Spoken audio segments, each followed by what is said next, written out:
Wali Kota Lubuk Linggau Haji SN Pranaputra Sohe secara langsung Jumat pagi meresmikan perubahan status Musola Rautul Jannah menjadi Masjid Ar-Rauda. Peresmian ini ditandai dengan penandatanganan prasasti oleh Wali Kota disaksikan pengurus masjid dan warga komplek Green Garden Resident. Suasana peresmian Masjid Ar-Rauda berlangsung tertib dan lancar. Dalam kesempatan itu, Nanan, sapaan Wali Kota Lubuk Linggau, disaksikan di Rut PT Silampari, Haji Tamrin Hasan, Kabek Kesra Setda Mura, Tarmizi, Penasehat Masjid Al-Rauda, Dr. Mas Idris, Ketua Masjid Ar-Rauda, Hendri, Ketua Ikatan Keluarga Grand Garden, Suharto, pengurus masjid dan ibu-ibu warga setempat.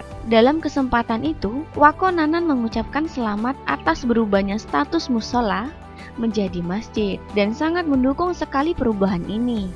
Dan masjid sebagai tempat silaturahmi warga Grand Garden. Soal fasilitas di perumahan ini nanti, Nanan berharap ke depan dapat ditingkatkan dari pengembangnya. Nanan meminta agar masyarakat dapat memakmurkan Masjid Ar-Rauda, karena masjid ini selain tempat berkumpul, juga sebagai tempat silaturahmi antar warga. Untuk silaturahmi daripada masyarakat ini. Jadi dengan adanya masjid ini, sudah terbentuk masjid ini, maka insya Allah ya, hubungan silaturahmi masyarakat khususnya di komplek Green Garden ini akan lebih terjalin. Tim Silampari TV melaporkan.